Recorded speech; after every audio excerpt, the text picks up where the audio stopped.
Hey, and we're live. All right. So first of all, I want to thank everyone who has asked questions. Everyone seems to be really respectable and respectful on all our social media platforms and stuff.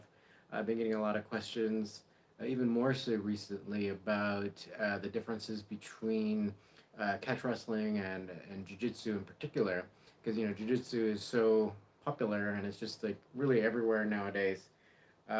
Especially if you live in like big cities and stuff, you'll see jiu-jitsu places like actually even down the same street that I'm on now. There is a jiu-jitsu dojo on the end of the street, and then a couple blocks from there is actually a really super famous jiu-jitsu place.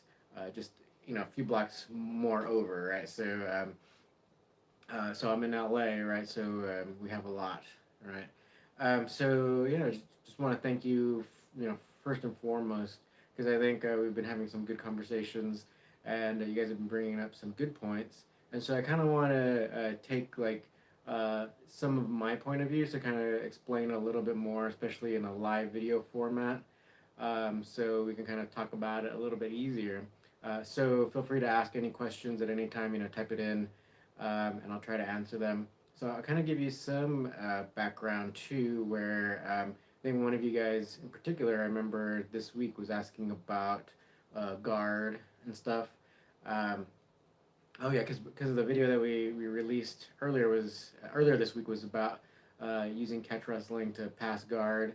This has been something that I've been talking about for a long time in a lot of my videos, where you can use a lot of the pinning principles to be able to pass someone's guard, right? So a lot of the times, even some of these techniques might look similar to some of the passing you'll see in jujitsu. Like even what comes to my mind, if you guys are really familiar with jujitsu, is called Toriando passing, right? So a lot of times, especially if you're wearing the gi pants, right, you can kind of get a bunch of the leg, right, the pant leg, and try to control them and try to pass accordingly. There's a lot of similar principles from like say like Toriando passing, where we can put some pressure on the legs or try to move the legs, and the video that showed you guys this week where um, it was a little bit of a combination between trying to control a leg. So the video this week was Carolyn Clem uh, doing a guard pass. Actually, it was in a catch wrestling tournament, but the uh, like, the woman that her opponent was uh, kind of close to more like a seated guard position. So Carolyn was able to kind of do like a push pull maneuver where she reached in, was still able to reach her opponent's the head, like the back of the neck. So she kind of pulled her towards her, and that was able to get the opponent's foot off of Carolyn's hip. So that kind of pulled it down, and then so when she pushed forward, she was able to then like quote unquote pass the guard. So one of the reasons why I'm saying passing the guard is because it's so familiar with, especially a lot of you who follow this channel or watch or listen to this, because jujitsu is really so like I said, so dominant that it's probably your frame of reference. I'm not going to say that I'm not. I can't deny that I haven't spent years training in and even teaching at different jujitsu academies. So that's why I know some of these terms, but definitely using more of the catch wrestling terminology, because I've also spent years, many years, with catch wrestling as well, right? So okay, thoughts on Woodley versus Covington tomorrow? My hope, and there's always been my hope for Woodley, um, is that we can kind of see more of that combination, because he has like a really strong punching ability. Like he has like the knockout power. But if he can still remain like dominant, or at least stay in like more of a top position, like the main fight that we saw recently was against Usman, and Usman was able to stay on top of him. But I don't think Covington necessarily has that kind of mass, right, to hold him down, to keep Woodley down if he gets him down. But hopefully Woodley can play somewhat smart. He doesn't have to start like kickboxing or anything. He could still stick with kind of like the more boxing oriented style that he has with the wrestling. But I hope he can, or I hope he's found a way to either keep that distance and end up on top if it does go to the ground, and so then he could just ground and pound. He doesn't have to go for any submission like he was able to get a Darce on Darren Till. Um, that was actually I thought that was a uh, pretty cool technique because that's really one of the things that I like to do when you're rolling with someone who does jujitsu and maybe they try to put you in half guard or whatever, and you can go for that same technique that Woodley did against Till. But yeah, again, that's like Woodley was in the top position, right? So if he can do that, then I think that is his key, right? Key to victory. Okay, let me see what was your next question? It's kind of a long one. Let's see. If I could make a YouTube documentary on catch wrestling, what kind of documentary would you do? The main. So this is the first time I'm hearing this question, right? So I think the main thing would be showing the emphasis of the pin, right? Because I think one of the things with regards to modern day catch wrestling marketing is um, people trying to show like some kind of flashy submission and stuff like that, and a lot of times those particular moves, even back in the day, and this is like kind of like the point of this conversation, is there's nothing new under the sun. Well, a lot of these techniques, even some of the flashy ones, aren't necessarily new, but a lot of times they're considered, even amongst jujitsu people, where it's like these are considered low percentage moves or low percentage submissions. So um, I personally would want to show in a documentary for of catch wrestling a lot of maybe the more high percentage stuff, kind of like the bread and butter, like the fundamentals that really makes catch wrestling its own unique style. And I think that's the other thing that's also being lost nowadays, where people might know some kind of painful technique. Oh, I think there was a video. I think what Keenan Cornelius put out a video where maybe he said it was like a catch wrestling technique and it was uncomfortable, right, for his training partner, right? To but that isn't necessarily like painful moves aren't necessarily all of catch wrestling, right? So I kind of want to show more of um, what catch wrestling, like the essence of catch wrestling. So I think you can kind of equate this to like a language, right? So if you learn a language, there's more to a language than just learning words, like how to say some of your everyday objects uh, using another language's words. There's also a lot of culture that goes with that language as well, right? And so the way things are said in that language by a native speaker will have a lot more like nuance and a lot more, I would say, like a lot more flavor, right, to it. So I think that's kind of a little bit of what's missing in the understanding of catch wrestling. So if I were to do a documentary on it, I would um, I would try to get some of that flavor out, right? Because yeah, catch wrestling is more than just flashy moves. It's a lot. Actually, it has a heavy emphasis on pinning, um, and yeah, actually has a really amazing history. So another thing that kind of came out in conversations with you guys online was I think some people are really starting to kind of get have some epiphanies about uh, that aspect that I'm trying hard to kind of express to you guys, right? It's really its own art. It's a fantastic art, but it's not exactly just all going diving in for some flashy follow through or follow flashy technique. A lot of that stuff back in the day was called a show hold, right? So it's stuff that they would do in the fake pro wrestling stuff. Is Gotch considered the founder of catch wrestling?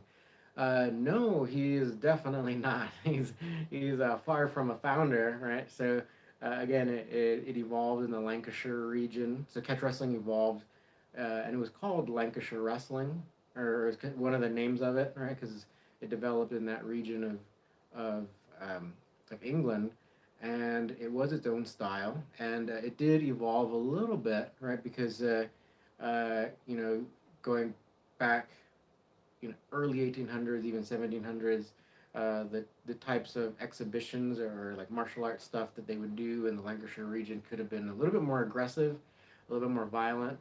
They still didn't do like punches or whatever, but they would allow a little bit more like kicking and stuff to go on, and but it was still more wrestling oriented, right? And also catch as catch can. So what that meant isn't necessarily like, oh, get any submission you want, but it's more like you start in a neutral position, like just how all our grappling competitions are today. You're not touching each other. You're standing in front of each other, and you can then uh, like grab a wrist or try to grab their neck or whatever. You're free to grab wherever you can, right? So so there's different styles where you have to start in a certain starting position. I think back hold, right, is one of the styles.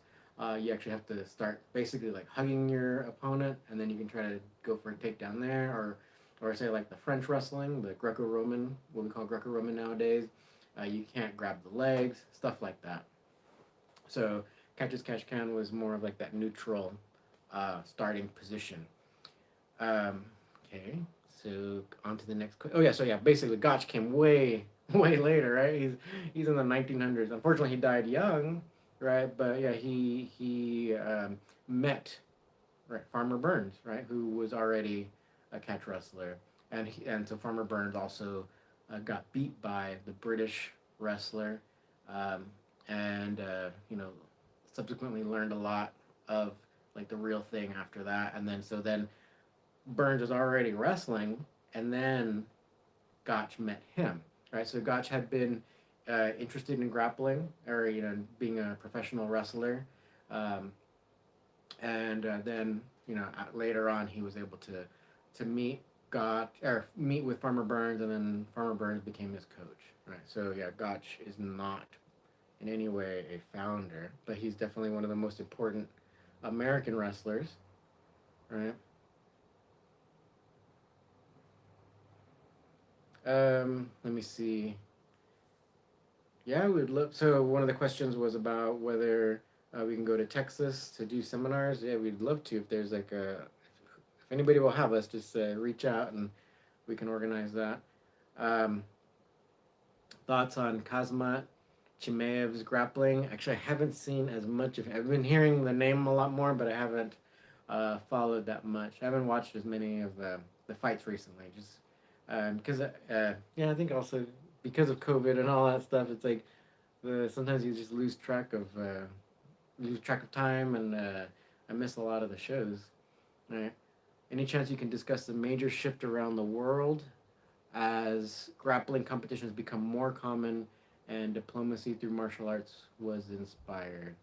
Um, I would say the major shift around the world is towards jiu-jitsu based rules, whether it be IBJJF or like the no-gi kind of sub only style. Um, it seems like that is the majority of our fan base's like frame of reference. Um, so that being said, you know, people hate pins, right? But even though the pins are very helpful and they can make you a more successful grappler, people I think they don't realize that aspect of it, and so then they just like hate it, right? And that's one of the things I wish people would kind of want to learn a little bit more about. Because so I just had a student in our Catch Wrestling Alliance Academy just messaged just a couple days ago saying that by going through our ground fundamentals course, he's been employing a lot of the lessons in there, and it's been very successful for this man against his jujitsu classmates. So it's again, that's all wrestling based or pinning oriented type stuff, right? What is the best way to get more involved with the catch wrestling community? Well, thank you for all these questions. These are actually really good. So, if you want to learn more, go ahead and say if you want to learn the actual style, then we have our Catch Wrestling Alliance Academy. So that is basically you can learn step by step. Basically we have it set up where it's like We have the catch wrestling, the stand up fundamentals, and then the ground fundamentals, which we commonly call mat wrestling, which is really the most vital aspect of catch wrestling. So whether or not you get a takedown or not, that shouldn't matter. Once you're on the ground, you should be the more skilled. So that's why we still have both, right? So the stand up fundamentals and the ground fundamentals, and so that's once you pass that, then you can move on and learn some more advanced stuff and more of the submission stuff. But I mean, some of the submission stuff is already in the fundamental stuff, the fundamentals courses, um, but um, you have to kind of have like a really solid mat wrestling foundation before then, and then also too just being being supportive of like watching our events or watching our videos, all that stuff helps if you don't necessarily want to be a student or like learn the style. Just because you're a fan, it really helps. If you're watching our videos and stuff, that also really helps. You can also become a member of our channel.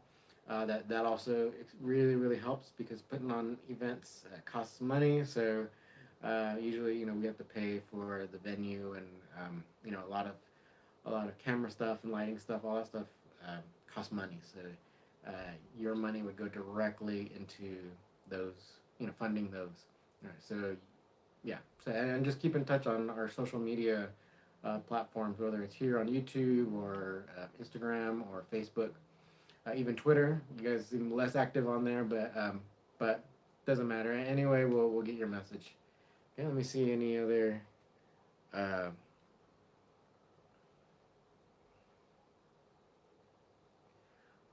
I'm not sure exact. So the question from Anthony was, did catch wrestling use the Japanese armbar in the early days of catch? I'm not sure what the Japanese armbar would be in particular.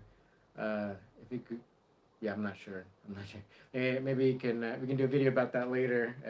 Maybe send a picture of it to our Instagram or our Facebook, right? To send a direct message. Because basically we have a lot of straight armbar stuff. We have regular armbar, but you definitely want to be cognizant of getting your shoulders on the mat, both shoulders. So you definitely want to say if you could do a belly down armbar, that would save you a lot of stress, right?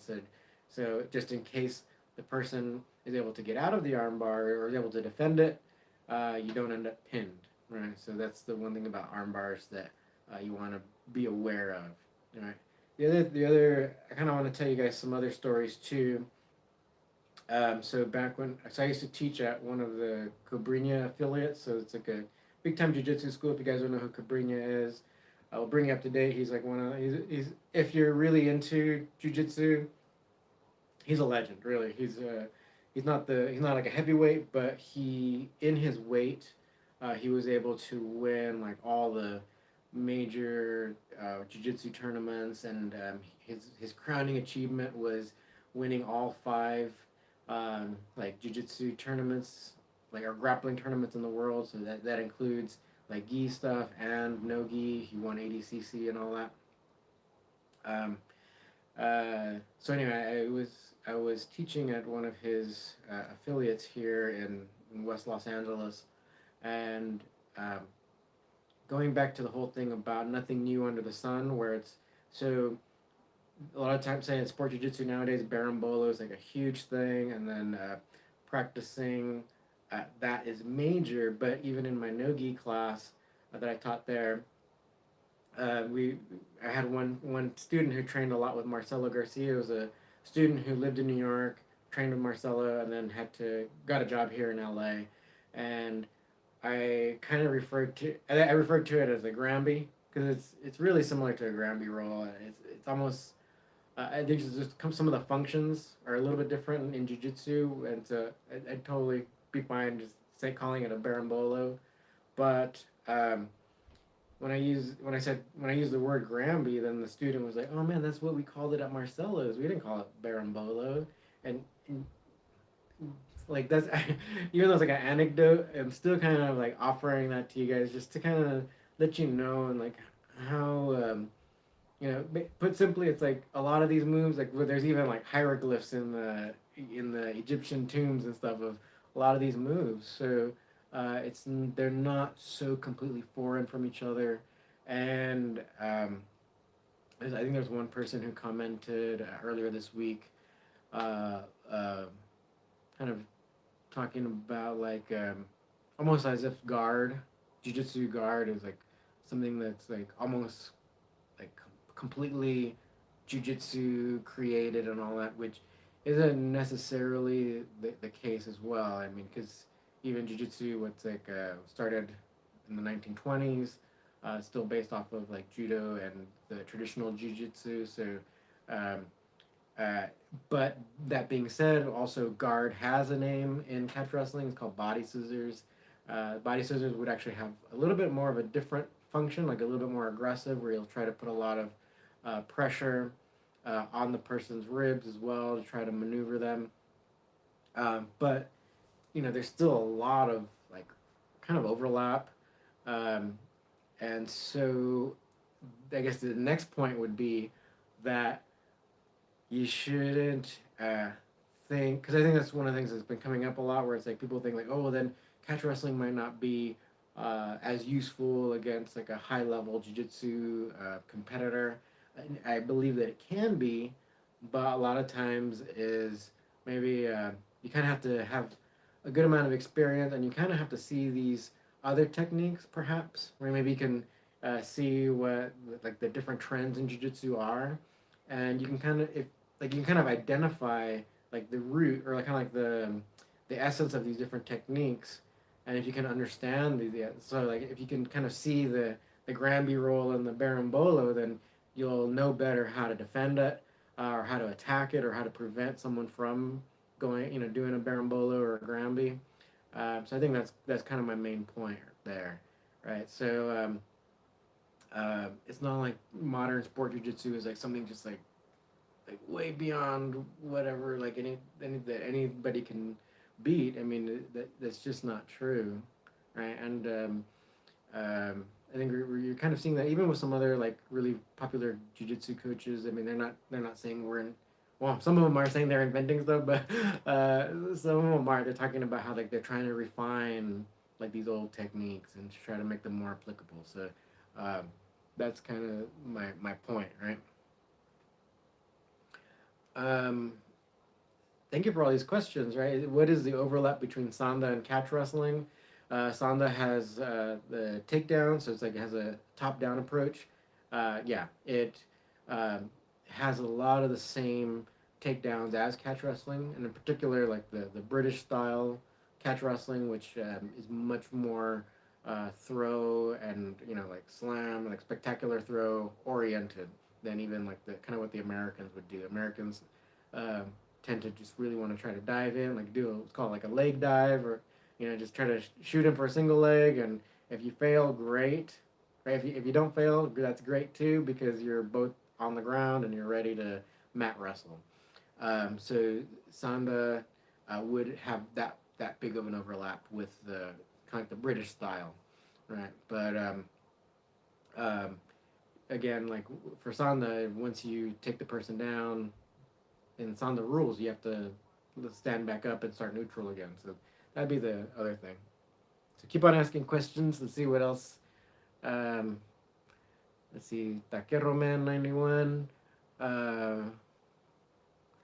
what are some of the current catch wrestling athletes I should be watching now? I think we're gonna be trying to do. We're gonna try to be. We're gonna try to highlight more of them. Definitely. Well, recently I had Anthony Pachek on our live stream, so check out what he's doing. Check him out online as well. Also on our Instagram, I try to put like a lot of the short highlights uh, on our Instagram feed, and also our our Facebook, right? So check out those short clips. And so yeah, Anthony, even Christopher Morales, and all these people are still training and still working out. So, or even Matt Tran as well. Um, you want to kind of see, if you want to see a really good example, right? Matt Tran's videos that we have on our Instagram are really good, because Matt had never trained in any other grappling style besides catch wrestling. So he's also gone to different like no gi competitions and stuff, and it didn't matter the rules. He was still winning them, right? So, and that's just with pure catch wrestling. So just understanding the principles. So it kind of goes back to my point.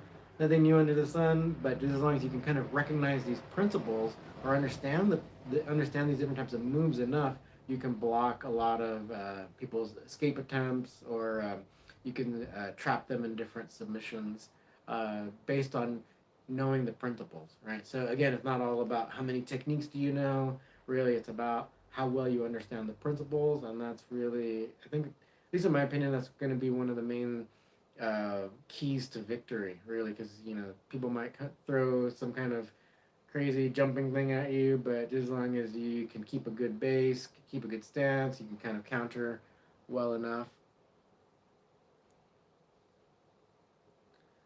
I think ADCC, because it's really well respected. I think it should be a goal to get some catch wrestlers competing in it, right? So we'll see if we can't get that going sooner than later, really. But also, we're going to be trying to showcase catch wrestling in its pure form, right? Because catch wrestling traditionally doesn't have any points, right? So we still want to, like, we can still have people competing in ADCC, but we still want to have catch wrestling matches, like real legitimate catch wrestling matches, where it's like no points. We want to have like a longer time limit, especially in the qualifying tournaments for ADCC. There are shorter time limits. Like, traditionally there was no time limits in catch wrestling. Uh, and we also mark the pins, right? So for our event, it's a 2 second pin, right? So you have to definitely transition out. If you're trying to do your berimbolo or whatever, you better like follow through and get to the next phase of your move, right? Um, Before you pin yourself. And that actually happened in one of our events where someone didn't berimbolo, but they tried to do a sweep, right? They tried to do a 10th planet electric chair kind of sweep, and it was against Matt Trent, as I mentioned Matt. So Matt was able to block the person from completing their role, and that was the person was stuck there long enough, and probably at least 5 seconds. But so yeah, they pinned themselves. All right. All right, let's see some more of the questions here. Okay. Oh, cool. Well, yeah. Let's try to work on it. Also, I, so the question was about someone hoping we do a documentary on legitimate catch wrestling. So I just know. I mean, I'm working also with my good friend John Strickland on the East Coast, who's also really one of the most legitimate catch wrestling instructors that you can find. So basically, we're trying to only show you guys like the most legit catch wrestling stuff that you can find, and really want to thank everyone for their support for catch wrestling, and thank you for watching. Continue asking questions. I really been appreciative of how respectful you guys have been and all your questions. So hopefully I was able to answer a lot of them like in real time for you in this video.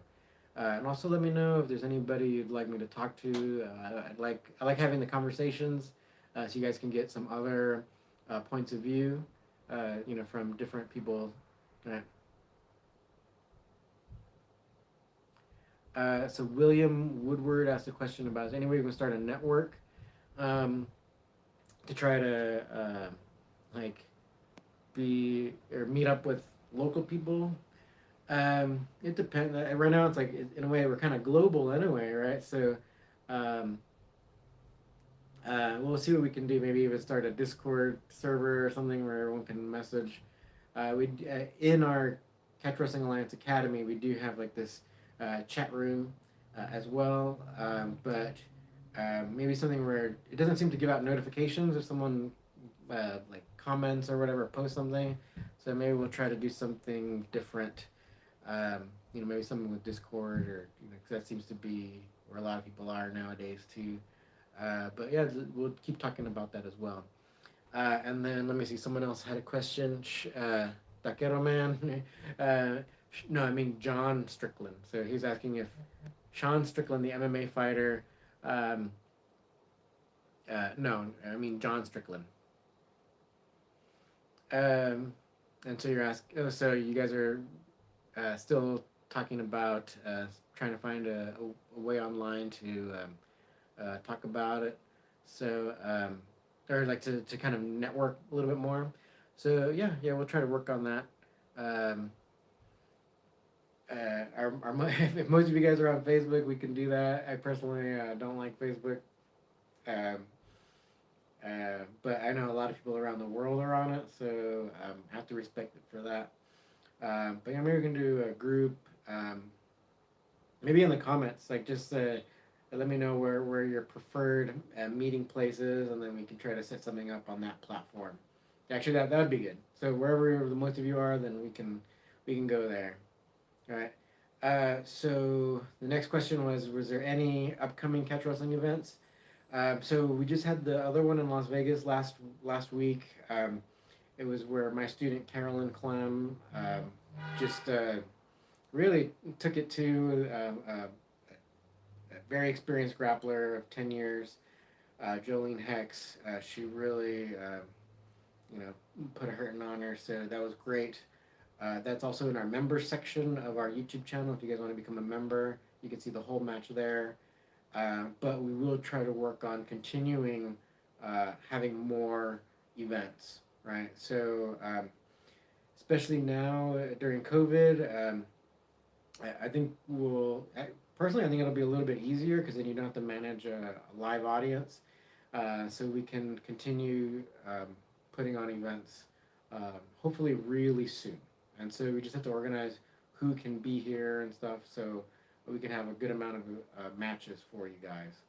Because my original intention for the Las Vegas event was to have a 4-woman tournament. So it was with my friend's promotion, and but because of COVID and all that, actually some of the people couldn't make it. Like one was in Europe. Right now, no Europeans can come to our country, so she was out, and there were some other injuries and stuff like that. So um, yeah, I want to try to do a Catch Wrestling Alliance um, event. Uh, so hopefully that can. We're working on it. Right. Let me see what other questions you guys have.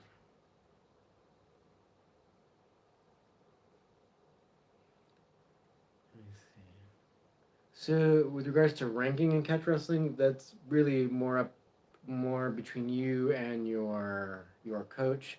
We do so like my buddy John has his kind of levels. I do in our Catch Wrestling Alliance Academy as well. Uh, so, but there is no like white belt, blue belt, purple belt, brown belt, stuff like that. But um, you, so there are, but yeah, just it doesn't correspond exactly to jujitsu. Uh, do I have my own gym? I used to, but right now I work out of Fight Science MMA in Los Angeles. So it's an MMA gym. They produce a lot of MMA fighters um, over the years. So yeah, I'm there. So if you ever come to LA. So William again has a question or comment. You have like a family lineage to some of the old catch wrestlers. There was one guy who competed in our last uh, Frank Gotch event in Iowa who has the like direct family connection with Farmer Burns as well, and he was trying to recapture some of that family history. Um, so yeah, we're definitely all about that because we work with the several of the old timers, and unfortunately, some of them have passed. But we're still working with you know all the ones that are still with us. Nice. All right, that's awesome.